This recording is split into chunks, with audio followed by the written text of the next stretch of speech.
صدیق قتل او بهیر محبوب د پاکستان خلاف لوبللی تصار لوس انتخاب شوی. سلام خراغلاست لوګر کرکټ فور راپورتاج ته مهرباني وکړئ هر څه مخکې زموږ یوټیوب چینل سره سبسکرایب کړئ.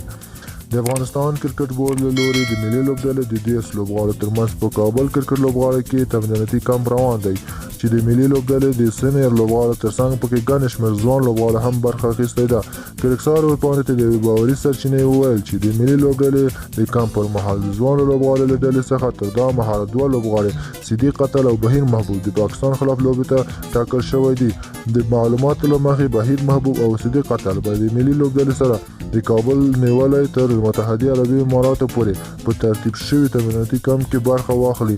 سرچینه زیاتوي د افغانستان کرکټ بورډ هڅه کوي چې په بهیر محبوب او صدیق قتل باندې د دغو دوه میاشتو موده کې ډیر کار وکړي او لوبو ته چمتو کړي.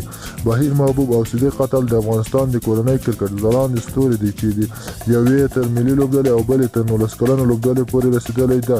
بهیر محبوب د افغانستان په کورنۍ لست ای او فرست کلاس لوبو کې خورا ډیر ښه ځلیدلی و چې له امله زیمبابوې خلاف ټیسټ لوبډلې ته ملي لوبډلې کې انتخاب شوی و خو په دواړو ټیسټ لوبو کې چانس ورنکړ شو.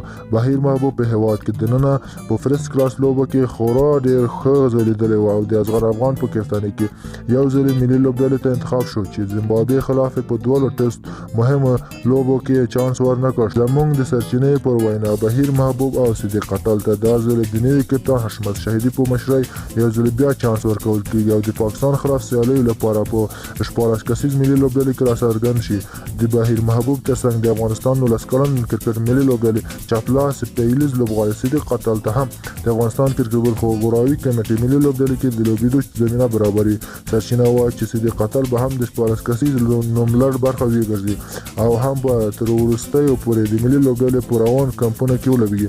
دواړو لوبغاړو ته د افغانستان کرکټ بورډ خبر ورکړی ده چې ملي لوبډلې کې د لوبېدو په خاطر خپل تمرینات جاري وساتي او فټنس دې هم په همداسې برابر وساتي. دا لومړی ځل ده چې د افغانستان کرکټ بورډ ملي لوبډلې ته د ځوان لوبغاړو په راوستو فکر کوي. له توجه څخه مو نړۍ مننه.